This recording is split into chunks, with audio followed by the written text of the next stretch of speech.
Hey guys, thanks for tuning in to the 5th episode of my class rank series. Just to go over the ground rules of my testing in case you missed any of my previous episodes, I'll test each car in class at 5 tracks, all with varying characteristics to try to push the cars in as many different ways as possible. To keep things as objective as possible, I'll keep the car tunes at the stock stable tune, only altering the tire compound to ensure the correct one is chosen.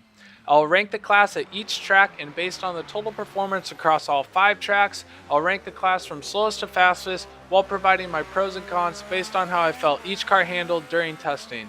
In this episode, I'll be taking a look at the LMP1 class. This is the first class I am testing with fantasy cars, so it should be interesting to see how Slightly Mad Studios LMP1s compare to the real-world LMP1s.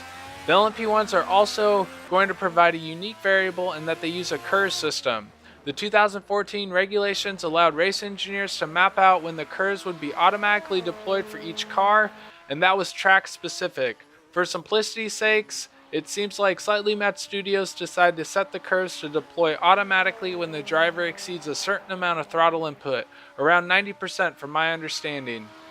Some drivers will try to save their KERS for specific areas on track, but for the sake of parity, I'll be flat out whenever possible instead of conserving the KERS for specific moments. Another thing to note with my lap times is in some cases the lap times you see are one-offs that cannot be replicated continuously due to the KERS system never fully recovering its energy from one lap to another. I will explain that in further detail during my pros and cons for each vehicle. The 5 tracks I am featuring today are the same as my previous episode, and those are the Daytona Road Course, Laguna Seca Mazda Raceway, Long Beach Street Circuit, Watkins Glen International GP, and Willow Springs International Raceway. I hope you enjoy and stick around for the results.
In 4th place, we have the Merrick RP339H LMP1.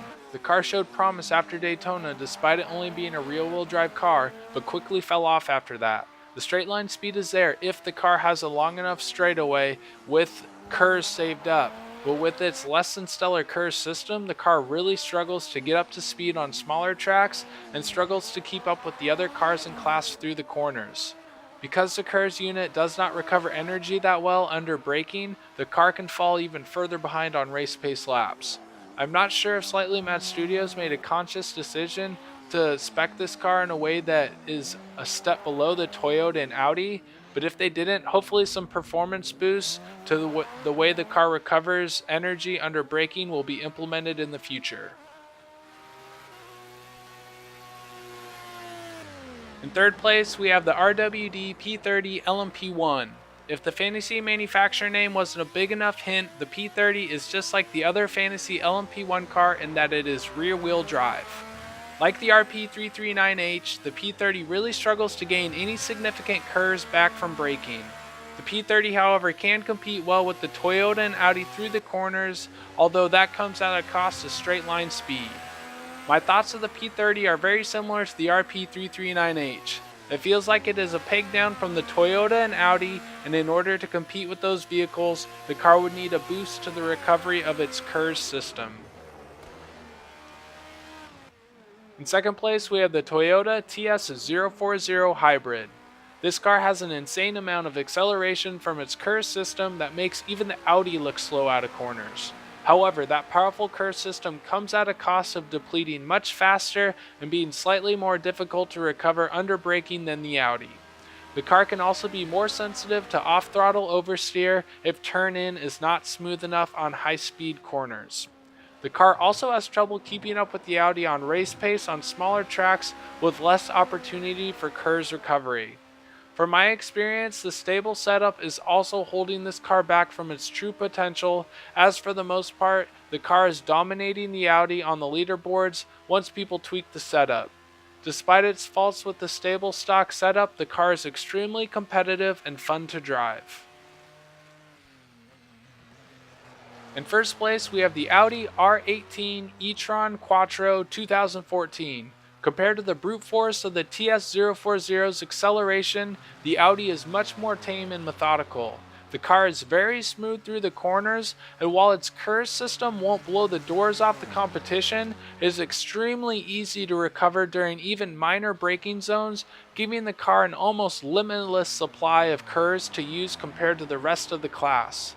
This doesn't just help the Audi succeed at smaller tracks with minor braking zones like Willow Springs or Laguna Seca, it helps it maintain a consistency that the other LMP1s cannot match due to the limitations of their KERS recovery. On longer tracks like Daytona, the Audi will struggle to keep pace with the likes of the TS040, but its ease of use and stability through high-speed corners allow it to pull away on smaller or more technical tracks.